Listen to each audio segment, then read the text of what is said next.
How do I start that? Dubkasm is... I could start. We are if you want. Dubkasm. I could start. Could start by saying about. I kind of know how to say it, I just don't know how to start it. But...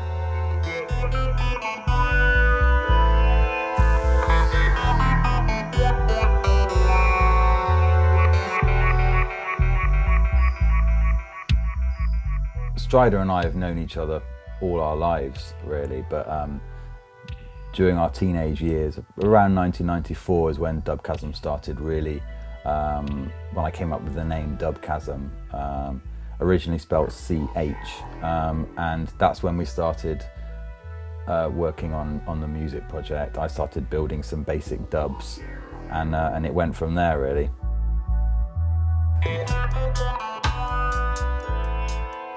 In the early 90s, we were going record shopping regularly, as teenagers did back then, and going down to all the Bristol record shops. And one time we saw a poster, and this poster said the Mighty Zulu Warrior Jazz Shaka at the Malcolm X Centre.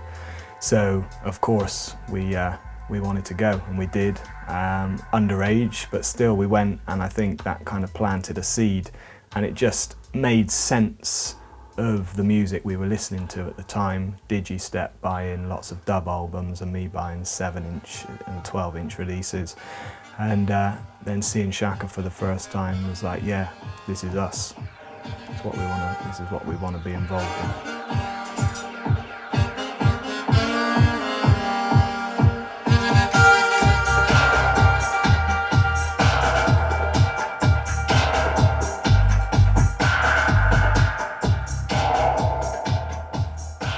For a long time, I had to rely on software for mixing, but now we're fully analog, working with the Allen and Heath console. It means that it's much more hands-on, and it's the original, the real deal dubbing, hands-on, on-the-fly dubbing, which is really, really liberating. And you can see almost see the dub forming in front of you, with the flying faders and the tweaking of the effects units. So it's like you're creating a sculpture almost in real time. Original style.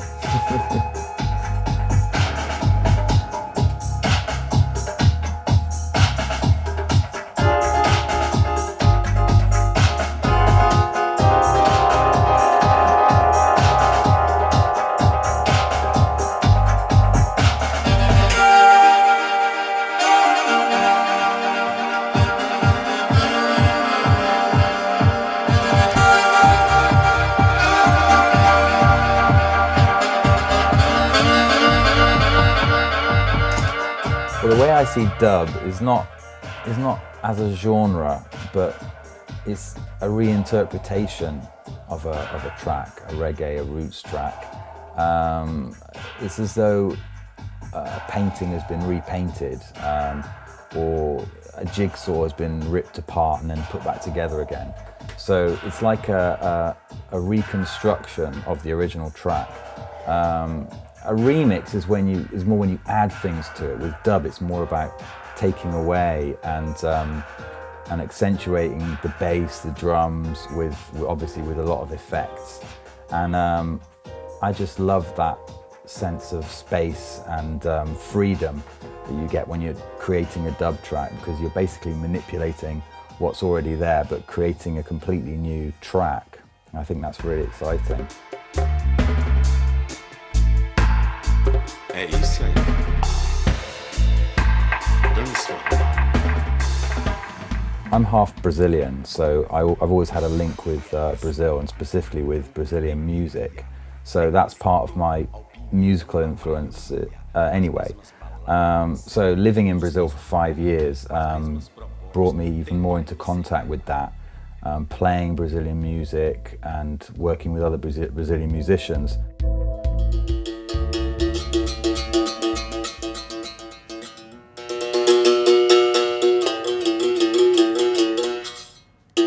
Transformar é uma música que eu já tinha há muito tempo aqui, né? E quando o Dubkasms me apresentou esse hit dele, ela encaixou muito bem. E essa música, ela fala assim da transformação da gente, nós seres humanos, na busca da nossa própria raiz, né? Nossa história. The Brazilian vibe definitely influenced the way the album was made, and I really like that because it represents part of me as well, my Brazilian roots, and hopefully gives the album a different flavour.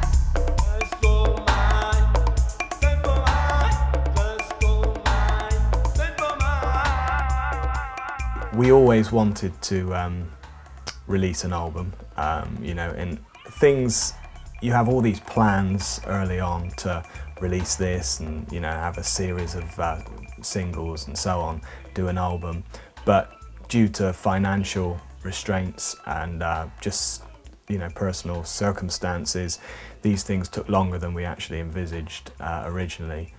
So it was a long-term goal really to release the album, but we certainly didn't rush it.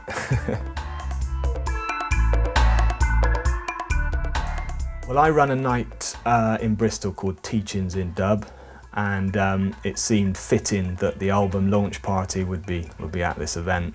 We wanted the launch party to actually represent the album, and hopefully we did that. You know, it was about incorporating live musicians as well, wasn't it?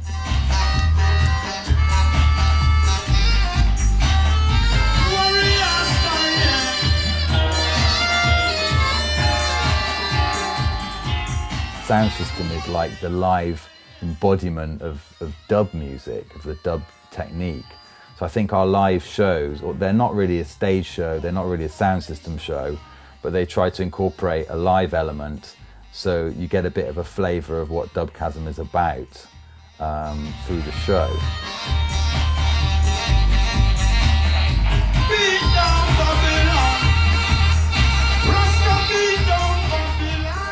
Because Transform I has got guests, you know, a few guest vocalists, we wanted to try and include as many people who were involved as possible, and it was a real pleasure to have Dub Judah and African Simba there. Ras B introducing the show as well, didn't we? Yeah, Ras B gave kind of blessed the show. He's a Nyabingi elder from Bristol, and it was a real blessing to have him start off the proceedings. Tonight is a special night. I want you to understand certain things in simple terms. Very simple terms. We say Jah. We're talking about His Imperial Majesty, Haile Selassie of Ethiopia. Reggae music. Rastafari. Well, the world know reggae music, you know. And them know what it carry. It carry a sound that everyone accept. Because it reach everyone's soul, you know. But to it's really a media to deliver the message of Rastafari, you know.